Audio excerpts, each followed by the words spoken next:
Hello students, आज हम संधारित्र का चैप्टर जो कि चल रहा है उसमें हमको पढ़ना है समांतर प्लेट संधारित्र की धारिता। मतलब कल हमने पढ़ा था समांतर प्लेट संधारित्र। समांतर प्लेट संधारित्र को हमने ये पढ़ा था कि उसकी धारिता क्या होती है, समांतर प्लेट संधारित्र होता क्या है। आज हम पढ़ेंगे समांतर प्लेट संधारित्र की धारिता, कैपेसिटेंस, जब उसके बीच आंशिक रूप से यानी बहुत थोड़ा आंशिक रूप से कोई परावैद्युत पदार्थ रखा है। सपोज दैट ये दो संधारित्र की प्लेटें हैं, इसमें कोई अगर प्लेट रख दी जाए या कोई परावैद्युत पदार्थ रख दिया जाए तब उसकी कैपेसिटिव धारिता क्या होगी। तो डेरिवेशन के थ्रू हम लोग देखते हैं। सबसे पहले मानते हैं, हम लोग एक संधारित्र बनाते हैं। ये संधारित्र की दो प्लेटें हैं, देखिए एक प्लेट ये है,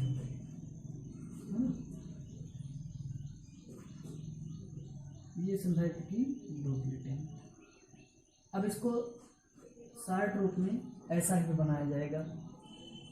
ये संधारित्र की दूसरी प्लेट है,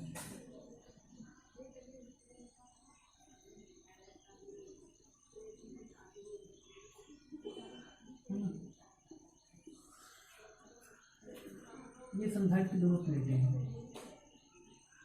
एक को मान लेते हैं x और दूसरे को मान लेते हैं y, और एक दूसरी प्लेट को पृथ्वी से संबंधित कर दिया गया है, देखिए है ना।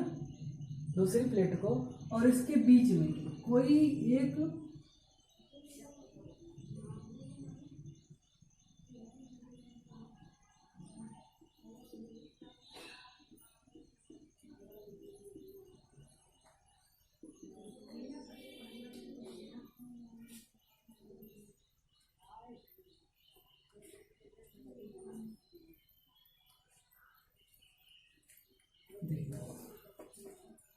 और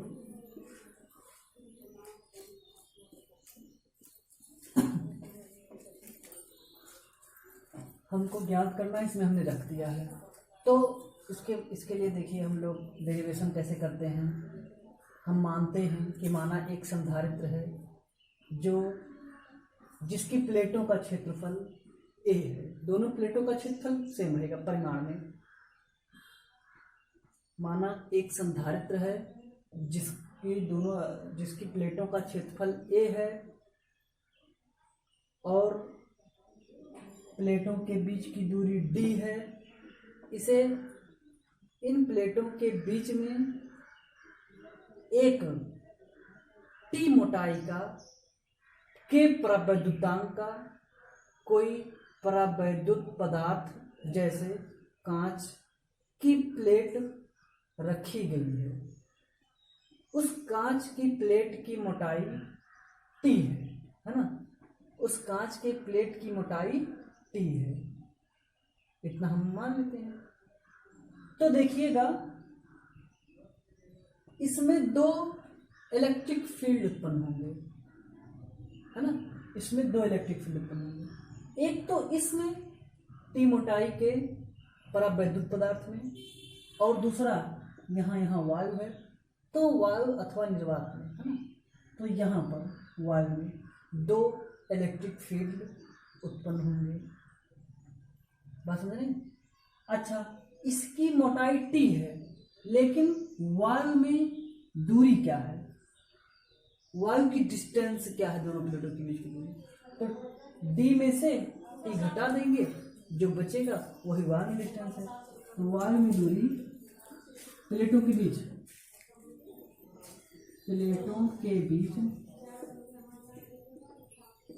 वायु में दूरी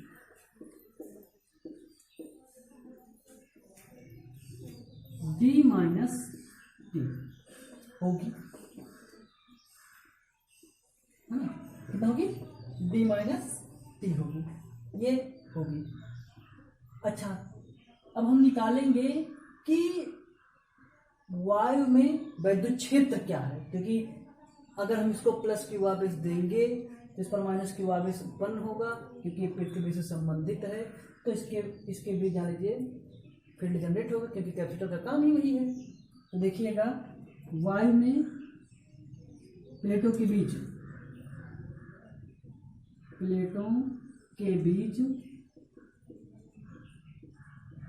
वायु में वैद्युत क्षेत्र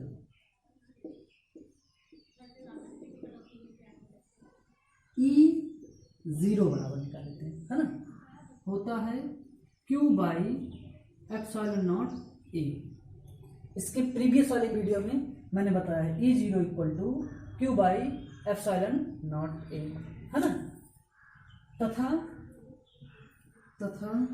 T मोटाई के प्लेट में वैद्युत क्षेत्र पर अब टी मोटाई के प्लेट में के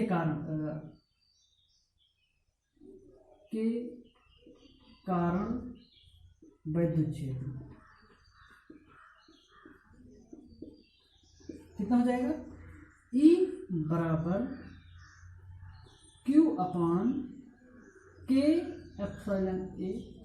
कल बताए थे जैसा कि यहाँ E बराबर क्या हो जाएगा? Q/K/ε इतना हुआ। अच्छा, ये इलेक्ट्रिक फील्ड हमने निकाल लिया। अब माना प्लेटों के बीच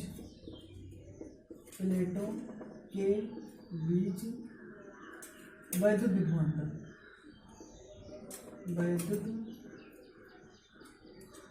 विभवांतर भी है ना। माना प्लेटों के बीच वैद्युत विभवांतर कितना है? V है। प्लेटों के बीच वैद्युत विभवांतर V है। अब विभवांतर क्यों उत्पन्न होगा? इसके पहले प्रीवियस वीडियो में मैंने भली भांति बताया था कि why do generate electric difference potential. इसके पहले वाले वीडियो में मैंने बताया है ना। अब ये जो विभवांतर है वो दो वैद्युत क्षेत्र के कारण होगा। हम जानते हैं V बराबर होता है E × D। अब यहाँ दो दूरी बन रही है, दो इलेक्ट्रिक फील्ड हो रही है। ऐसी स्थिति में इसका V बराबर निकालेंगे तो E0 D -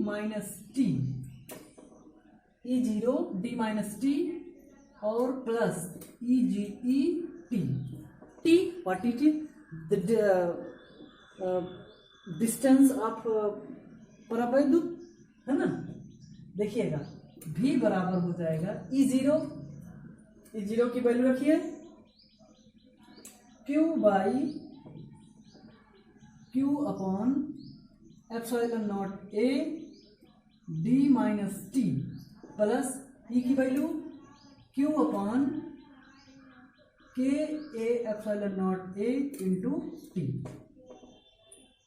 इतना हो गया। अच्छा, अब कॉमन क्या हो रहा है? जो कॉमन है बाहर निकाल लीजिए। V बराबर Q/ε0 A और कॉमन क्या है? D - T plus T/K। ये इसका इतना आएगा, आया समझ में? अब हम निकालते हैं, क्योंकि किसी भी कैपेसिटर हो चाहे कोई कंडक्टर हो, उसकी कैपेसिटेंस ज्ञात करने के लिए, धारिता ज्ञात करने के लिए विभवांतर और आवेश का होना जरूरी है। तो हमें विभवांतर हमने ज्ञात कर लिया। अब संधारित्र की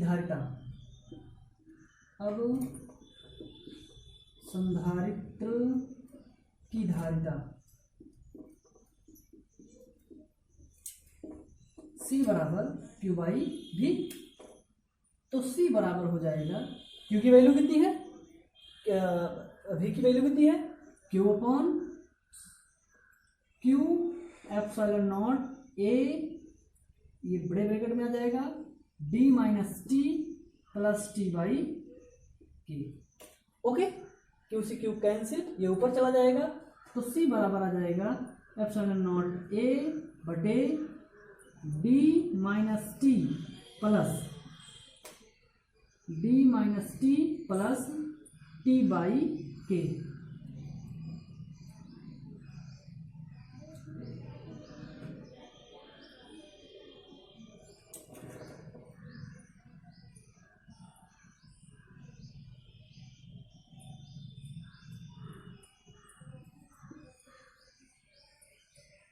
देखिए यही संधारित्र की धारिता का सूत्र है जब उसकी प्लेटों के बीच आंशिक रूप से कोई वैद्युत क्षेत्र रखा गया है ना।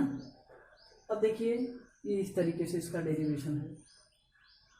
अच्छा, अब इसकी कुछ कंडीशन निकालते हैं, इसको मिटाना पड़ेगा। तो देख लीजिएगा, चित्र तो बना लीजिएगा, इसको मिटा रहे हैं।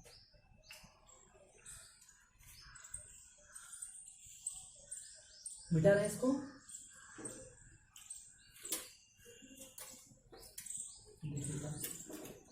विशेष स्थितियां,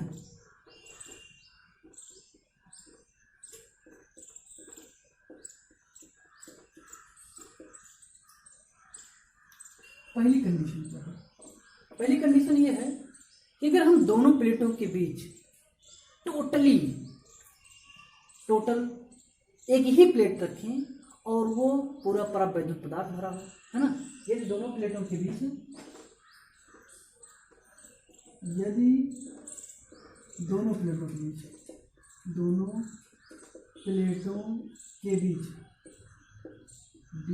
पूरा परावैद्युत पदार्थ हो,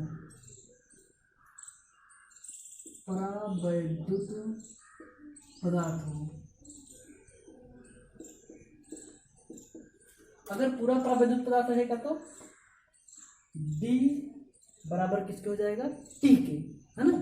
क्योंकि जब पूरा परावैद्युत होगा तो T जो अकेला नहीं, तब D भी T के साथ होगा, यानी पूरा जो डिस्टेंस है वो T के इक्वल हो जाएगा। तो इसी स्थिति में D इक्वल टू T। कारण क्या है? तब भी उसके बीच में दूरी D नहीं रहेगी, बल्कि पूरा T ही रहेगा। तो देखिएगा तब संधारित्र की धारिता क्या हो जाएगी? C बराबर एप्सिलॉन नॉट A, और यहाँ D रखेंगे, D से D कैंसिल, क्या आ जाएगा? T बाई के आ जाएगा, है ना। कितना सॉरी, यहाँ D बराबर T, तो अगर यहाँ भी D रखेंगे तो यहाँ भी D रखेंगे, यहाँ जाएगा D बाई के ऊपर चला जाएगा, तो एप्सिलॉन नॉट A बटे के epsilon not A by D। ये कैपेसिटर का सूत्र हो जाएगा जब उसके बीच केवल एक ही लेकिन पूरी प्लेटों के बीच T मोटाई की कोई कांच की प्लेट या कोई परावैद्युत पदार्थ भरा हो। दूसरी कंडीशन क्या है? दूसरी कंडीशन पूरे में वायु हो, केवल कोई परावैद्युत पदार्थ ना भरा हो। यदि दोनों प्लेटों के बीच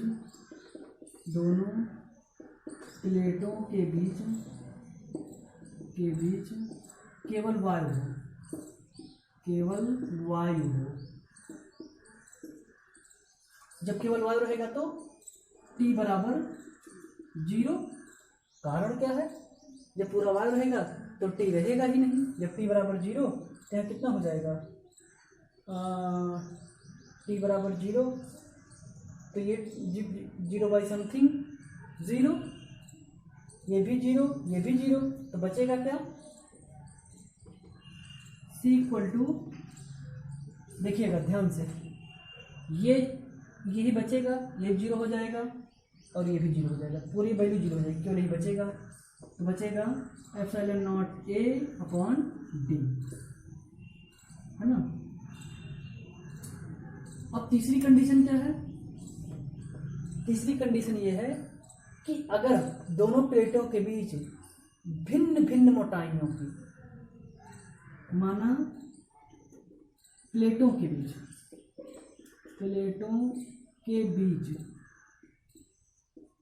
T1, T2, T3, T4 मोटाइयों की बहुत सी प्लेटें रखी गई हों, अनगिनत प्लेटें रखी गई हों, है ना।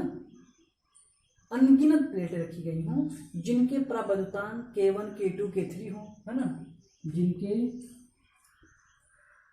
जिनके परावर्तन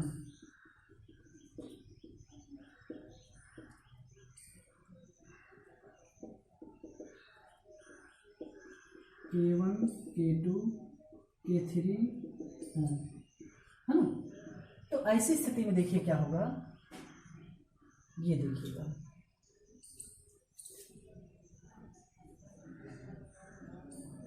अब इसका अगर हम चित्र बनाते हैं, देखिए कैसे बनेगा चित्र। जैसे चित्र बनाना चाहते हैं, ऐसे दोनों प्लेटें हैं, अब इसके बीच एक प्लेट रख दी, इसके बीच एक प्लेट और, फिर इसके बीच एक, यहाँ एक प्लेट, यहाँ एक प्लेट, यहाँ एक प्लेट, है ना, और ये संधारित्र दूसरी, है ना। देखिएगा ऐसे ऐसे बहुत सी प्लेटें रखी जा रही हैं जिनके परावर्तांक K1 K2 हैं, और इसकी मोटाइयाँ अब तक तो हम यहाँ एक ही रखे थे चित्र में, T1 T2 T3 dot dot अलग अलग मोटाइयों की है। तब के लिए कंडीशन क्या है, देखिए तब के लिए कंडीशन क्या है, तब धारिता क्या जाएगी, C बराबर एप्सिलॉन नॉट A बटे D minus T1 plus T2 plus T3 plus dot dot, और फिर क्या हो जाएगा, plus T1 by K1 plus T2 by K2 plus T3 by K3 plus dot dot dot, ऐसे हो जाएगा, है ना। अब जो T1 T2 T3 मोटाइयों की जो प्लेटें हैं वो कुल मिला के कितना हो जाएंगी, अगर पूरे में भर जाएंगी D के बराबर होंगी, है ना। तो ये भी डेरिवेशन बन जाएगा, यदि यानी D बराबर T1 plus T2 plus T3 plus data, यानी चाहे जितने प्लेटें आप रखेंगे, अगर सब में प्लेटें रखेंगे तो T1 इन सभी प्लेटों की योग की दूरी बराबर होगी, तब इसके स्थान पर D हो जाएगा। जब यहाँ D हो जाएगा तो D से D कैंसिल, तो केवल इतना बचेगा, तब धारिता C बराबर आ जाएगी एप्सिलॉन नॉट A बटे T1 upon K1 plus T2 upon K2 plus T3 by K3 plus dot dot dot dot, ऐसे आ जाएगा, है ना।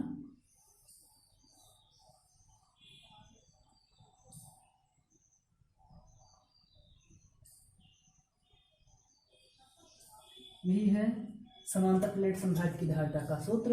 एक सम इम्पॉर्टेंट कंडीशंस हैं, ये कंडीशन है, ये कैपेसिटर की कैपेसिटेंस है ना। Thank you.